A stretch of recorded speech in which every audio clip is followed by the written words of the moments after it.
It was a humid summer evening in a small, bustling town just outside the city.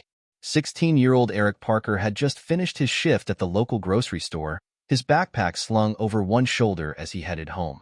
His routine walk was usually uneventful, but that night, something unusual caught his eye. At the edge of the sidewalk, an elderly man struggled to lift a large, worn-out suitcase. The man's frail hands shook as he tried to hoist it onto the curb. Eric hesitated for a moment, his instinct to help battling against his weariness after a long day.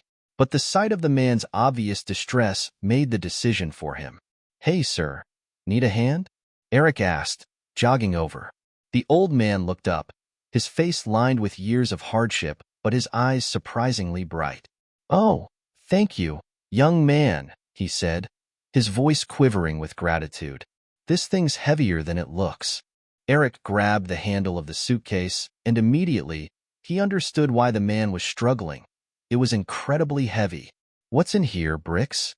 Eric joked, trying to lighten the mood as he heaved it up onto the curb. The old man chuckled softly. "Let's just say it holds everything that matters to me." Eric didn't press for details. Instead, he offered to walk with the man to his destination. They didn't go far, just a few blocks to a modest apartment building with peeling paint and rusting railings. "Here we are," the man said, nodding toward the entrance. "You're a kind soul, young man. Not everyone would stop to help." Eric shrugged, brushing off the compliment. "It's no big deal. Just glad I could help." Before Eric could leave, the old man reached into his pocket and pulled out a small, weathered business card. "Take this," he said, pressing it into Eric's hand. "If you ever need anything, call me." Eric glanced at the card. It had no name, just a phone number and the words, "For when it matters most."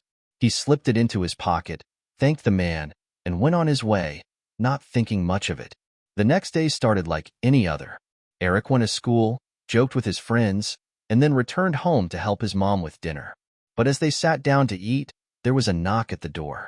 Eric opened it to find two men in sharp suits standing on the porch. Their expressions were serious, but not threatening. "Are you Eric Parker?" one of them asked. Eric's heart raced. Yeah. Why?" The man extended a hand. "We need to talk. It's about Mr. Whitaker, the man you helped yesterday." Eric's mind spun. How did they know about that? And why were they here? Before he could ask, the second man spoke. "Mr. Whitaker has requested to meet you again. It's important." Eric hesitated but nodded. "Let me grab my shoes." As the men escorted him to a sleek black car parked outside, Eric couldn't shake the feeling that his life was about to take a very unexpected turn. The sleek black car sped through the town, leaving Eric wondering what he had gotten himself into. The two suited men remained silent as they drove, their serious expressions offering no clues. Eric fidgeted in his seat, his mind racing with questions. After a short drive, they pulled up to an estate that looked like something out of a movie. The massive iron gates opened slowly, revealing a sprawling mansion surrounded by perfectly manicured lawns. Eric's jaw dropped. "This is where Mr. Whitaker lives?" he asked, incredulous. The driver nodded. "He's expecting you." They escorted Eric inside, where the grandeur of the interior was even more overwhelming. Crystal chandeliers, marble floors, and walls adorned with priceless art greeted him as they walked through the expansive foyer. Finally, they entered a cozy study where Mr. Whitaker sat in a plush armchair, a warm smile on his face. "Ah, Eric," the old man said, standing to greet him. "Thank you for coming." Eric hesitated. "What's going on, sir? Why am I here?" Mr. Whitaker gestured for him to sit. "You showed kindness when you didn't have to," he said. "That's rare these days. I wanted to return the favor." Eric frowned. "You didn't have to go through all this just to say thank you." Mr. Whitaker chuckled.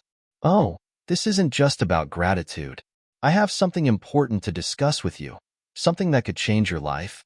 Before Eric could respond, the old man opened the suitcase he had struggled with the day before. Inside was something Eric never expected to see. Mr. Whitaker slowly unlatched the suitcase and swung it open. Eric leaned forward, his curiosity turning into disbelief as he saw what was inside. Stacks of neatly bundled cash, gold bars, and what looked like a handwritten ledger. Eric's eyes widened. What is all this? Mr. Whitaker smiled faintly, his expression a mix of pride and sadness. This is my life's work, he said. A small fortune I've spent decades accumulating, but money, as you'll come to learn, doesn't solve everything. It's how you use it that matters. Eric stared at the suitcase, his mind struggling to process the scene before him. Why are you showing me this? Because I see something in you, Mr. Whitaker said, his tone growing serious. Kindness, integrity, and potential. I don't have much time left, Eric, and I want this, he gestured to the suitcase, to go to someone who will use it wisely. Someone who understands the value of helping others. Eric shook his head, overwhelmed. I don't understand. Why me? We've only just met. Mr. Whitaker leaned back, his expression thoughtful. Sometimes, you don't need years to recognize a good heart. I saw it the moment you stopped to help me. The weight of Mr. Whitaker's words hit Eric like a tidal wave. He didn't know what to say, but one thing was clear. This was no ordinary meeting. Whatever Mr. Whitaker had planned, it was far bigger than Eric could have imagined. Eric's heart raced as he stared at the contents of the suitcase, still struggling to wrap his mind around Mr. Whitaker's words. Are you giving this to me? He asked hesitantly. Mr. Whitaker smiled. Not quite yet. This isn't just a gift, Eric. It's a responsibility. I've spent my life building wealth, but I've seen too many people waste it. I want to make sure it goes to someone who will make a difference. Eric leaned back in his chair, overwhelmed. But why me? I'm just a kid. I don't know anything about handling money like this. That's where I'll help you, Mr. Whitaker said. If you accept, I'll teach you everything I've learned. This isn't about the money itself. It's about the opportunities it can create. I want to show you how to use it to change lives, starting with your own. Eric hesitated, his mind racing. He thought about his single mom, struggling to make ends meet, and the small apartment they lived in. This money could change everything for them, but it also felt too good to be true. What's the catch? Eric asked cautiously. No catch, Mr. Whitaker said. Just a commitment to use it wisely. This is a once-in-a-lifetime opportunity, Eric. Take the night to think it over. Eric nodded, his thoughts spinning as the men in suits escorted him back to the car. He spent the ride home in silence, replaying the conversation in his head. This wasn't just about money. It was about stepping into a world he never imagined he'd be part of. As he walked into his apartment, his mom looked up from the kitchen table. Everything okay? She asked. Eric forced a smile. Yeah, just a lot to think about. And think he did, lying awake that night, wondering if he was ready for the responsibility Mr. Whitaker was offering, or if he'd be making the biggest mistake of his life. The next morning, Eric woke up with a sense of determination. He had spent the entire night weighing the pros and cons of Mr. Whitaker's offer. It was intimidating, no doubt, but the chance to change his life, and his mom's, was too important to pass up. After school, he called the number on Mr. Whitaker's business card. The line barely rang before a familiar voice answered. Eric, Mr. Whitaker said warmly. I had a feeling I'd hear from you today. I've thought about it, Eric began, his voice steady, and I want to take you up on your offer.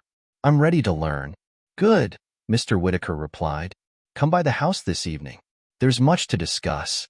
Later that evening, Eric returned to the mansion, where Mr. Whitaker greeted him with a nod of approval. They sat in the same cozy study as before, but this time the atmosphere felt more serious. Before we start, there's one thing you need to understand, Mr. Whitaker said, his tone grave. This money isn't just a gift, it's a tool. If you misuse it, you could ruin lives, including your own. But if you wield it wisely, you can create opportunities for yourself and others that will last a lifetime. Eric nodded. I understand. I'll do my best. Good, Mr. Whitaker said, opening the ledger from the suitcase. This is where it begins. I'm going to teach you how to think like an investor, not a spender.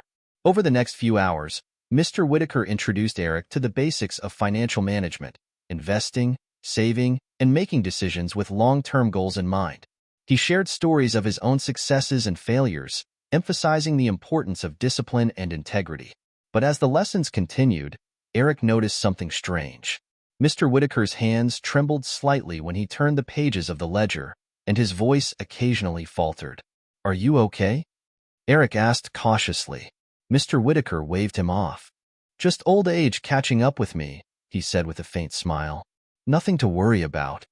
Eric wasn't convinced, but he didn't push the issue. Instead, he focused on absorbing as much as he could. By the time he left that evening, his head was swimming with new information, but he also felt a spark of excitement. For the first time, he saw a path forward, one where he could make a real difference. As he walked home, Eric couldn't shake the feeling that this was just the beginning of something much bigger than he'd anticipated. Eric's visits to Mr. Whitaker's mansion became a regular occurrence over the following weeks. Each session was an eye-opening experience, filled with lessons about financial strategy, ethical decision-making, and the power of giving back. The old man's stories were as captivating as they were instructive, and Eric found himself inspired by the possibilities that lay ahead. But something about Mr. Whitaker nagged at Eric. His health seemed to decline with each visit. The once vigorous man now moved slower, his speech occasionally halting. Eric couldn't ignore it any longer. One evening, as they wrapped up another lesson, Eric finally voiced his concerns. "Mr. Whitaker, are you sure you're okay? You don't seem like yourself." The old man sighed, his shoulders slumping slightly. "You're perceptive, Eric," he said softly. "I suppose it's time I told you the truth." Eric leaned forward, bracing himself. "I don't have much time left," Mr. Whitaker admitted. "I've been diagnosed with a terminal illness. That's why I'm doing all this, why I chose you. I need to know that the work I've done, the fortune I've built, won't go to waste. I want it to go to someone who will carry on my legacy." The weight of Mr. Whitaker's confession hit Eric like a ton of bricks. I don't know what to say," he stammered. "You don't need to say anything," Mr. Whitaker replied. "Just promise me that you'll take what I've given you and use it wisely.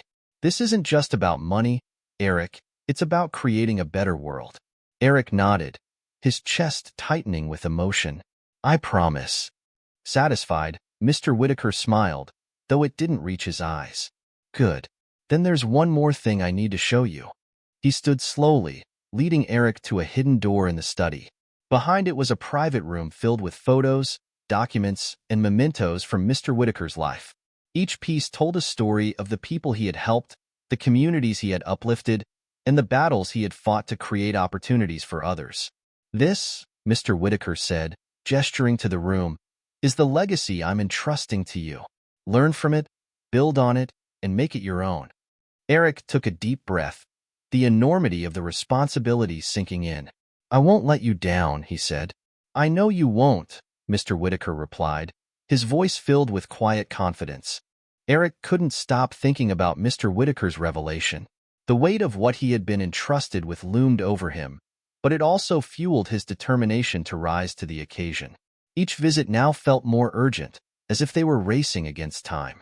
One evening, Mr. Whitaker handed Eric a sealed envelope. "Inside this is everything you'll need when the time comes," he said. "But don't open it until I tell you." Eric nodded, taking the envelope with care. "What's in it?"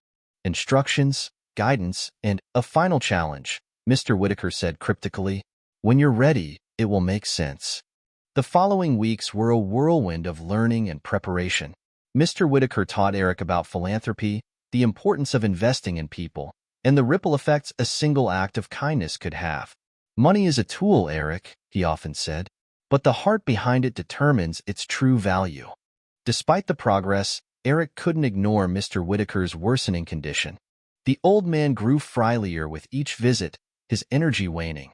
One evening, after an especially exhausting session, Mr. Whitaker called Eric over. "Eric," he said, his voice barely above a whisper, "I've taught you all I can. The rest is up to you." "Don't say that," Eric replied, his throat tightening. "You still have time." Mr. Whitaker shook his head, a faint smile on his lips. "Time is a luxury I don't have. But knowing you're ready, that gives me peace." The next morning, Eric received a call from one of Mr. Whitaker's assistants. "Mr. Whitaker passed away last night," the man said softly. "He asked us to give you this." The assistant handed Eric a small box. Inside was a key and a handwritten note. "Eric, The future is yours to build. Use what I've left you to make it brighter. Open the envelope now. Eric's hands trembled as he opened the envelope. It contained a letter detailing Mr. Whitaker's final wishes and instructions, along with a map leading to a property he had never mentioned. The key in the box, it seemed, was for that property. With the map and key in hand, Eric set out to find the property Mr. Whitaker had left him. The drive was long, taking him far from the bustling town to a secluded countryside. The address led to an unassuming building surrounded by acres of open land.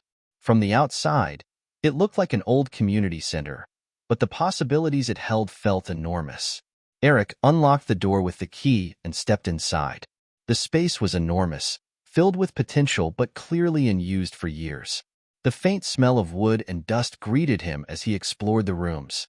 To his surprise, he found blueprints pinned to a board in one of the offices, alongside detailed plans for transforming the property into a hub for education and mentorship. The documents were signed by Mr. Whitaker, and a note in his handwriting read, "This is your starting point, Eric. Build something that matters." Eric's heart raced as he realized the significance of the property. It wasn't just a gift, it was a foundation for everything Mr. Whitaker had taught him. The plans outlined programs for teaching financial literacy, trade skills, and community building, everything Eric had learned over the past few months. Determined to honor Mr. Whitaker's vision, Eric got to work. He spent weeks cleaning and restoring the property, reaching out to local contractors, and sharing the story with the community. To his amazement, people rallied behind him, volunteering their time and resources to help bring the center to life. The grand opening was a few months later, and it was nothing short of magical. People of all ages came to see the new community center, now named the Whitaker Legacy Center. The programs were filled with eager participants, and the atmosphere buzzed with excitement and hope. As Eric stood on the stage during the ribbon-cutting ceremony, he looked out at the crowd and felt a deep sense of pride. "This isn't just about me," he said in his speech. "This is about all of us." Mr. Whitaker believed in the power of kindness, and it's up to us to carry that forward. The applause was deafening, but Eric's mind was already on the future. He knew this was only the beginning. The lessons he had learned from Mr. Whitaker would guide him for the rest of his life, and he was determined to keep paying it forward. As the sun set on the day of the grand opening, Eric stood outside the center, looking up at the stars. For the first time, he felt like he truly understood Mr. Whitaker's final words, "The future is yours to build." And build it he would. The weeks leading up to the grand opening of the Whitaker Legacy Center were some of the busiest of Eric's life. Every day brought a new challenge: permits to finalize, volunteers to organize, and last-minute renovations to oversee. But with every hurdle, Eric felt a deeper connection to the vision Mr. Whitaker had entrusted him with. News of the center began to spread, attracting attention from local leaders and even a few media outlets. Reporters called it an inspiring example of how one person's kindness can ripple through a community, though Eric knew the credit belonged to Mr. Whitaker. One afternoon, while Eric was overseeing the installation of the final signage, a car pulled up to the property. Out stepped a familiar face, one of Mr. Whitaker's assistants. "Eric," the man said warmly, handing him a sealed envelope. "Mr. Whitaker wanted you to have this when the center was nearly complete." Eric opened the envelope carefully. Inside was a handwritten letter from Mr. Whitaker. The words brought tears to his eyes. "Dear Eric, if you're reading this, then you've done it. You've turned an idea into a reality. This center is more than a building. It's a beacon of hope, a place where people will find opportunities they never thought possible. You were chosen not because you're perfect, but because you have the heart and determination to grow into the person this legacy needs. Remember, it's not about what you've accomplished, but what you inspire others to achieve. Thank you for believing in this vision. I always believed in you. Mr. Whitaker." Eric folded the letter carefully, his hands trembling. The weight of those words settled over him like a comforting blanket. He wasn't just fulfilling Mr. Whitaker's dream. He was creating something that would outlast them both. As the grand opening approached, Eric stood in the middle of the newly polished main hall, watching his volunteers set up tables and chairs. He thought about how far he'd come, from helping a stranger with a heavy suitcase to now carrying the weight of a legacy. The journey wasn't over, but the foundation had been laid. And as the doors to the Whitaker Legacy Center prepared to open, Eric knew this was only the beginning of something extraordinary. The grand opening day of the Whitaker Legacy Center arrived, and Eric could hardly believe it was real. The once empty property was now brimming with life. Community members of all ages filled the newly renovated halls, their faces alight with curiosity and excitement. Children laughed in the play area, teens explored the bike repair workshop, and adults gathered in classrooms ready to learn new skills. Eric stood at the entrance, greeting guests as they arrived. Among them were Mr. Whitaker's former assistants, local business leaders, and even the mayor, who had come to show support. But the most meaningful faces in the crowd were those of Eric's mother and younger sister, their pride and joy written all over their expressions. As the event kicked off, Eric was invited to the stage to speak. He hesitated, still not entirely comfortable with public speaking, but the sight of the gathered crowd gave him courage. Holding the microphone, he took a deep breath. "When I met Mr. Whitaker, I had no idea how much that small moment of kindness would change my life," Eric began, his voice steady. "He saw something in me that I didn't even see in myself. And because of him, I've learned that even the smallest actions can ripple outward and create something far greater than we ever imagined." Eric gestured toward the center. "This place isn't just a building. It's a symbol of what we can achieve together. A space where everyone, no matter their background, can find support, learn new skills, and build a better future." The crowd erupted in applause, and Eric felt a swell of pride. As he stepped off the stage, people approached him to shake his hand, share their gratitude, and express their excitement about the programs the center would offer. For the first time, Eric truly understood the impact of what he and Mr. Whitaker had created. As the sun set and the crowd began to thin, Eric walked through the center one last time, taking it all in. He paused in the study that had been built in honor of Mr. Whitaker, where his ledger, letters, and photos were displayed as a tribute. "Thank you," Eric said quietly, looking at Mr. Whitaker's framed portrait, "for everything." The following weeks were a whirlwind of activity as the center's programs launched and attendance grew beyond expectations. Eric devoted himself fully to the work, using every lesson Mr. Whitaker had taught him to ensure the center thrived. He found joy in mentoring others, watching as they discovered their own potential and began to change their lives. And as the years passed, the Whitaker Legacy Center became exactly what Mr. Whitaker had envisioned, a beacon of hope and opportunity for generations to come. Eric often reflected on how a single moment, helping an elderly man with a suitcase, had set his life on a path he never could have imagined. In the end, Eric didn't just carry on Mr. Whitaker's legacy. He built one of his own.